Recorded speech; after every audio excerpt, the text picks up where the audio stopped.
F'sena waħda pajjiżna irnexxielu jnaqqas id-deficit bi kważi 200 miljun euro. Dan ġie notat mill-ekonomista Dr. Jonathan Spiteri f'kumment li tal il-One News eżatt wara l-aħbar li Malta irnexxilha tilħaq il-miri fiskali kif maqbula mal-Kummissjoni Ewropea qabel iż-żmien.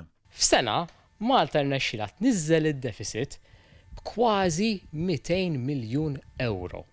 U jiena sab dan hija xi ħaġa allura li jridu nkunu mhux biss kuntenti ma jridu nkunu anke narawha fil-kuntest kollu għax dan mhux qed isir biss mela waqqajna d-deficit. Kif għamilniha żidna t-taxxi? Le, anzi dak nagħmluh fis-sfond ta' budget wara budget fejn it-taxxi dejjem waqgħu l-income taxes. Fejn pereżempju il-pensjonijiet sena wara sena dejjem kien hemm iż-żidiet tal-nafta ta' children's allowances. Kien hemm ukoll is-sussidi tal-enerġija illi baqgħu hemm, allura aħna ngawdu minn prezzijiet ta' fuel u anke kontijiet ta' dawl illi huma l-irħas fl-Ewropa. Dr. Spiteri spjega li dan ir-riżultat inkiseb mingħajr ma żdiedu it-taxxi. Huwa ċertifikat illi Malta għandna ekonomija li hija b'saħħitha imma naħseb iktar importanti minn hekk reżiljenti. Għax għandek ħafna elementi, mela għandek l-ewwel element li għandna tkabbir ekonomiku li huwa għaddej b'saħħtu.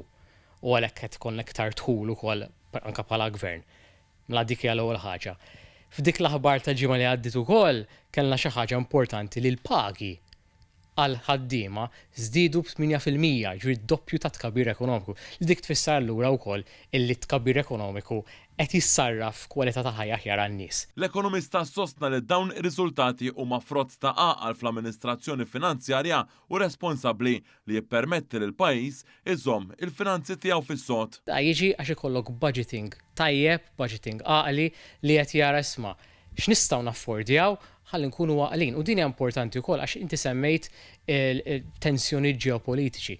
Meta jkollok dat tip ta' finanzi fis-sod jfisser li jekk il-gwerra tiżdied jekk tfaqqa xi ħaġa oħra, Malta nkunu f'pożizzjoni aħjar li nistgħu nilqgħu għal dawn l-isfidi. U l-gvern kif għamel fil-passat ikompli anke jsostni lin-negozju u l-ħaddiema.